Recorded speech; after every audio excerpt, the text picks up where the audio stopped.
గ్రహణం ప్రారంభమయ్యే కంటే ముందు, ఇది సంపూర్ణ చంద్రగ్రహణం గనుక 12 గంటల ముందు వేదకాలం ప్రారంభమవుతుంది. వేదకాలము అనంటే గ్రహణము సంభవిస్తున్నటువంటి సమయం లోపల మనకు గ్రహణం కంటే ముందే వాతావరణం లోపల మనకు అనూహ్యమైనటువంటి మార్పులు కనబడతాయి. దాన్నే వేదకాలం అంటాం. అయితే 7వ తారీఖు నాడు ఉదయం 9:57 నుండి వేద ప్రారంభమవుతుంది.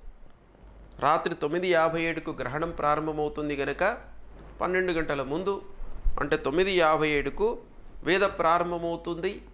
ఈ గ్రహణము అంత్యం వరకు కూడాను ఈ వేదకాలం ఉంటుంది. కనుక భోజనాలు, ప్రత్యాబ్దికాలు, తిథిప్రయుక్త ఆబ్దికాలు ఉంటాయి.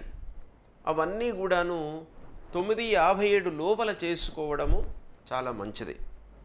అంటే ఆరోగ్యవంతులు భోజనము 9:57 లోపల ముగించుకోవడం మంచిది. 9:57 లోపల తిథిప్రయుక్తమైనటువంటి ప్రత్యాబ్దికాలు ఏవైనా ఉన్నట్టయితే వాళ్ళు కూడాను 9:57 లోపల పూర్తి చేసుకోవడం మంచిది. మనకు శాస్త్రము కొంత వెసులుబాటు కూడాను కల్పించింది. అందరినీ దృష్టిలో పెట్టుకొని ఈ నియమాలు, విధి విధానాలు మనకు కల్పించబడినాయి ఋషులు. కాబట్టి పిల్లలు, వృద్ధులు, అనారోగ్యంతో ఇబ్బంది పడుతున్నటువంటి వాళ్ళు, గర్భిణీ స్త్రీలు, వీళ్ళందరూ కూడాను మధ్యాహ్నం 12:30 వరకు ఈ భోజనాది ప్రక్రియలన్నీ కూడాను ముగించుకోవచ్చు అనేటువంటి విషయం కూడాను మనకు ధర్మశాస్త్రంలో చెప్పబడి ఉంది.